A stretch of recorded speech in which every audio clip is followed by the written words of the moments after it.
નમસ્કાર વિદ્યાર્થી મિત્રો, સ્વાગત છે તમારું તમારી પોતાની યુટ્યુબ ચેનલ ક્લાસ 1Kમાં।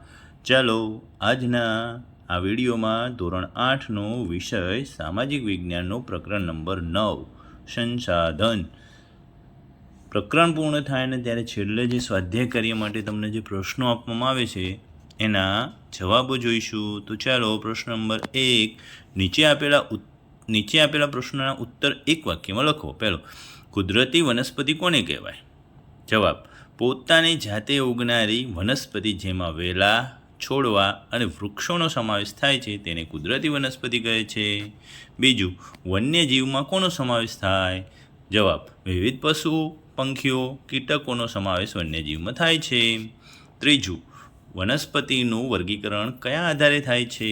જવાબ, સમુદ્ર સપાટીથી ઊંચાઈ અને આબોહવાની વિવિધતાને કારણે કુદરતી વનસ્પતિની સંરચના અને સ્વરૂપમાં વૈવિધ્ય જોવા મળે છે, જેના આધારે વનસ્પતિનું વર્ગીકરણ કરવામાં આવે છે। ચોથું, તળાવ અને સરોવરની પાણી સંગ્રહણ ક્ષમતા વધારવા શું કરવું જોઈએ? જવાબ, તળાવ કે સરોવરમાં જમા થયેલ કાંપને દૂર કરી તેને ઊંડા કરવાથી પાણીની સંગ્રહ ક્ષમતા વધારી શકાય। ચાલો નેક્સ્ટ જોઈએ પ્રશ્ન નંબર 2, નીચેના પ્રશ્નના ઉત્તર લખો। પહેલો, પ્રાપ્તિ સ્થાનોના આધારે સંસાધનોના પ્રકારો ટૂંકમાં વર્ણવો। જવાબ, પ્રાપ્તિ સ્થાનોના આધારે વિદ્વાનો સંસાધનોના પ્રકાર આ મુજબ પાડે છે। સર્વ સુલભ સંસાધન, આ પ્રકારના સંસાધન આપણને સર્વત્ર ઉપલબ્ધ હોય છે। ઉદાહરણ, વાતાવરણમાં વ્યાપ્ત જીવસૃષ્ટિ માટે ઉપયોગી વાયુઓ ઓક્સિજન અને નાઇટ્રોજન। સામાન્ય સુલભ સંસાધનો, સામાન્ય રીતે આવા સંસાધનો આપણને સરળતાથી ઉપલબ્ધ હોય છે। ઉદાહરણ તરીકે જળ, ગોચર ભૂમિ, વિરલ સંસાધન, આ સંસાધનો આપણને મર્યાદિત સ્થાનો પરથી જ પ્રાપ્ત થતા હોય છે। ઉદાહરણ, કોલસો, વિવિધ ધાતુઓ, ખનિજ તેલ, કુદરતી વાયુ, યુરેનિયમ। એકલ સંસાધન, સમગ્ર વિશ્વમાં જવલ્લે જ એક કે બે જગ્યાએથી મળી આવતા ખનિજો એકલા કે દુર્લભ સંસાધન તરીકે ઓળખાય છે। ઉદાહરણ તરીકે યુરોપના ગ્રીનલેન્ડમાંથી પ્રાપ્ત થતું ક્રાયોલાઇટ ખનિજ। ચાલો નેક્સ્ટ જોઈએ પ્રશ્ન નંબર 2, તફાવત આપો। નવીનીકરણીય સંસાધનો અને બિન નવીનીકરણીય સંસાધનો। જવાબમાં લખો। નવીનીકરણીય સંસાધન એટલે કે પુનઃપ્રાપ્ય અને બિન નવીનીકરણીય સંસાધન એટલે પુનઃપ્રાપ્ય। પહેલો મુદ્દો લખો, આપમેળે ચોક્કસ સમયગાળામાં વપરાયેલા જથ્થાની પૂર્તિ કરે કે અખૂટ હોય। બિન નવીનીકરણમાં પહેલો મુદ્દો લખો તો કે એકવાર વપરાયા બાદ નજીકના જ સમયમાં તેનું ફરી નિર્માણ અશક્ય હોય। બીજો મુદ્દામાં ઉદાહરણ લખી નાખીએ। જંગલો, પ્રાણીઓ, પશુઓ, પક્ષીઓ, સૂર્યપ્રકાશ, પવન, આ બધા જ પ્રાપ્ય સંસાધનોમાં આવશે। હવે અપ્રાપ્ય સંસાધનનો બીજો મુદ્દો, ઉદાહરણ તરીકે ખનિજ કોલસો, ખનિજ તેલ, કુદરતી વાયુ, પરમાણુ અને ખનિજો। ચાલો નેક્સ્ટ જોઈએ ત્રીજું, માનવ સંસાધન વિશે ટૂંક નોંધ લખો। જવાબમાં લખો। જવાબમાં સંસ્કૃતિનું નિર્માણ કરનાર માનવ પોતે જ એક સશક્ત સંસાધન છે, જે કુદરતના વિવિધ તત્વોને પોતાના જ્ઞાન અને આવડત થકી સંસાધનના સ્વરૂપે વાપરે છે।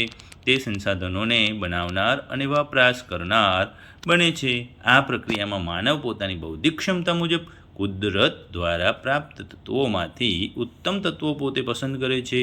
આપણે કુદરતી સંપત્તિનો મહત્તમ ઉપયોગ ત્યારે જ કરી શકીએ કે જ્યારે આપણી પાસે તે માટેના કૌશલ્યો, આવડત, જાણકારી કે ટેકનોલોજી હોય।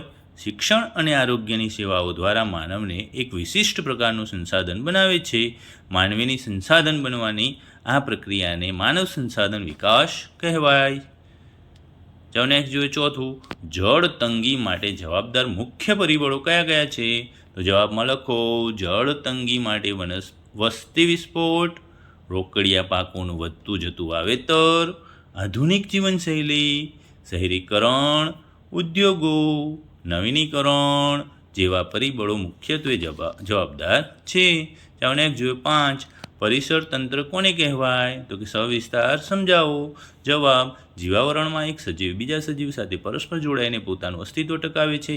આપણે તેને પરિસર તંત્ર તરીકે ઓળખીએ છીએ। વિવિધ પશુ પંખીઓ, કીટકોનો સમાવેશ વન્યજીવમાં થાય છે, જેમાંથી આપણને માંસ, ચામડા, રૂંવાટીવાળા ખાલ, ઊન વગેરે પ્રાપ્ત થાય છે. મધમાખી જેવા કીટકો આપણને મધ આપે છે અને ફૂલોના પરાગનયનમાં મહત્ત્વની ભૂમિકા ભજવે છે. પક્ષીઓ વિવિધ કીટકોનો આહાર કરી તેની સંખ્યા નિયંત્રિત રાખે છે. પરિસર તંત્રમાં દરેક નાના મોટા સજીવ અનન્ય ભૂમિકા હોય છે. ચાલો નેક્સ્ટ જોઈએ છઠ્ઠું. જંગલો આપણને ખૂબ જ ઉપયોગી છે. વિધાન સમજાવો. જવાબમાં લખો. જંગલો આપણી અનેક જરૂરિયાતો પૂરી કરે છે. ઉપરાંત તે પ્રાણી સૃષ્ટિને આવાસ અને ખોરાક પૂરો પાડે છે. વાતાવરણમાં ઓક્સિજન અને કાર્બન ડાયોક્સાઇડનું સંતુલન જાળવી રાખે છે. ઇમારતી અને બળતણ માટેનું લાકડું પૂરું પાડે છે. જમીનના ધોવાણને અટકાવે છે. ભૂગર્ભ જળની સપાટીમાં વધારો કરે છે. વિવિધ ફળો, ઔષધિઓ, ગુંદર અને ઉદ્યોગો માટે કાચો માલ પણ આપણને જંગલો જ પૂરા પાડે છે. ચાલો નેક્સ્ટ જોઈએ સાતમું. સંસાધનોના સંરક્ષણના ઉપાયો જણાવો. તો જણાવી દઈએ. પહેલો, સાધનોના સંરક્ષણના ઉપાયો તો કે જમીન ધોવાણથી ફળદ્રુપતામાં ઘટાડો થતો હોવાથી તેને અટકાવવું. રાસાયણિક ખાતરોનો વપરાશ લાંબા ગાળે જમીનની ગુણવત્તા નીચી લાવે છે. તેથી તેનો ઉપયોગ સમજદારીથી કરવો અને તેને બદલે કુદરતી છાણિયા ખાતરને વાપરવું. વધુ પડતી સિંચાઈથી જમીનની ઉત્પાદન શક્તિ ઘટે છે. તેથી ટપક સિંચાઈનો વ્યાપ વધારવો. જંતુનાશકો જમીન અને જળ સ્ત્રોતો પ્રદૂષિત કરે છે. તેના વિકલ્પે જૈવ જંતુનાશકોના વપરાશને ઉત્તેજન આપવું. વન્યજીવ પરિતંત્રની સમતુલા માટે અગત્યના છે. તેથી તેનો શિકાર રોકવા સખત કાયદા કરવા જોઈએ. જંગલ વિસ્તારમાં પશુચરાણ અને વૃક્ષછેદનને અટકાવવા ખાસ પગલાં લેવા. ચોમાસામાં વહી જતા પાણીને રોકી જળ સંચય કરી સૂકી ઋતુમાં પાણીની તંગી નિવારી શકાય. તળાવ કે સરોવરમાં જમા થયેલ કાંપ દૂર કરી તેને ઊંડા કરવાની પાણીનો સંગ્રહ વધશે. વરસાદી પાણી રોકવા માટે ચેકડેમ બનાવી ખેતી માટે પાણીની સમસ્યા હલ કરી શકાય છે. વપરાયેલ પાણીને પુનઃ ઉપયોગમાં લાવવું. ઘરમાંથી નીકળતા વપરાશી પાણીથી કિચન ગાર્ડન કરી તાજા શાકભાજી ઉગાડી ઘર ખર્ચમાં બચત કરી શકાય. ઉર્જા આપતા સંસાધનો ભવિષ્યમાં ખૂટી પડશે ત્યારે તેના વિકલ્પો સૂર્ય ઉર્જા, પવન ઉર્જા, ભરતી શક્તિ વગેરે જેવા વિકલ્પો અત્યારથી વિચારવા પડશે. જે સંસાધનો ફરીથી ઉપયોગમાં લઈ શકાય તેમ હોય તેને પુનઃ ઉપયોગમાં લેવા જોઈએ. જે સંસાધનો નવીનીકરણીય છે તેને સ્થાને અન્ય વિકલ્પો શોધવા જોઈએ. ભવિષ્યના સમયમાં આવનારી પેઢીઓની જરૂરિયાત માટે સંસાધનોનું સંરક્ષણ કરવું એ આપણા સૌની ફરજ છે. ચાલો નેક્સ્ટ જોઈએ આઠમું. સંસાધનોનું સંરક્ષણ કરવું એ આપણા સૌની ફરજ છે. વિધાન સમજાવો. જવાબમાં લખો. સંસાધનો માનવ જીવન માટે અગત્યના છે. તેના વિના આપણું જીવન કલ્પી શકાતું નથી.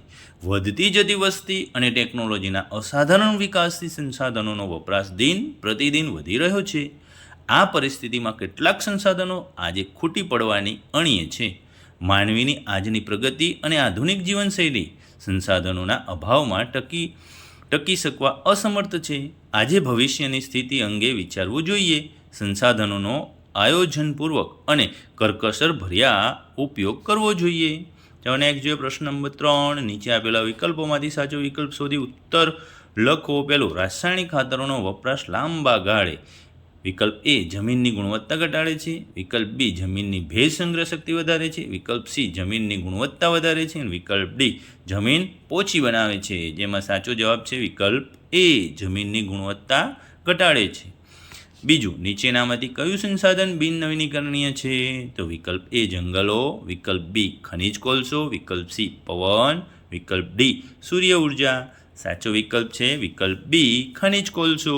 ચાલો ત્રીજું, નીચેના પૈકી કયું સંસાધન વિરલ સંસાધન છે? વિકલ્પ એ જળ, વિકલ્પ બી ખનિજ તેલ, વિકલ્પ સી ઓક્સિજન, વિકલ્પ ડી ક્રાયોલાઇટ. તો સાચો વિકલ્પ છે વિકલ્પ ડી ક્રાયોલાઇટ. કે બાળકો, આપણે તમામ પ્રશ્નોના જવાબોનું સોલ્યુશન કરી નાખ્યું. તમને મજા આવી હશે. જો ચેનલમાં પ્રથમ વખત હોવ, નવા આવ્યા હોવ તો ઝડપથી ચેનલને સબસ્ક્રાઈબ કરી લો. તમારા મિત્રોને પણ લિંક શેર કરી દો. બાળકો આવજો.